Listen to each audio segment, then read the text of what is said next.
Hello everyone, কেমন আছো তোমরা সবাই? আমার রুম ডেকোরেশনের আরও একটা ভিডিও নিয়ে চলে এসেছি তোমাদের সাথে শেয়ার করব বলে। আজকে থেকে আমার রুমের এই ওয়ালটায় পেন্টিং করা স্টার্ট হয়েছে। আর কি পেন্টিং করছি সেটা অবশ্যই ভিডিও শেষে গিয়ে তোমাদেরকে দেখাবো যে কোন পেন্টিংটা করা হচ্ছে এই ওয়ালে। তো প্রথমে এখানে চক দিয়ে পুরোটা আঁকা হয়েছে, দেন তারপরে রং হয়েছে।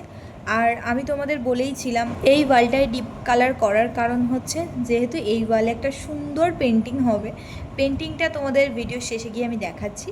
আগে আমি তোমাদের এইগুলো দেখিয়ে দিই। আর এখন যে দেখতে পাচ্ছ এই কালারটা হচ্ছে, এটা পরের ভিডিওতে দেন আর দেখতে পাবে না। তারও কিছু কারণ আছে, সেটাও আমি তোমাদের নেক্সট ভিডিওতে বলবো যে কেন এই কালারটা আর নেই, অন্য কালার করা হয়েছে।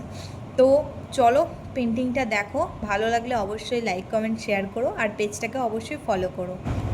এই হচ্ছে পেন্টিংটা যেটা এখন ওয়ালে করা হচ্ছে। অনেক কটা পেন্টিং আমাকে দেখিয়েছিল, বাট তার মধ্যে থেকে আমার এইটাই ভালো লেগেছে, তার জন্য এটাই আমি চুজ করেছি করার জন্য। তো চলো টাটা, দেখা হচ্ছে নেক্সট ভিডিওতে।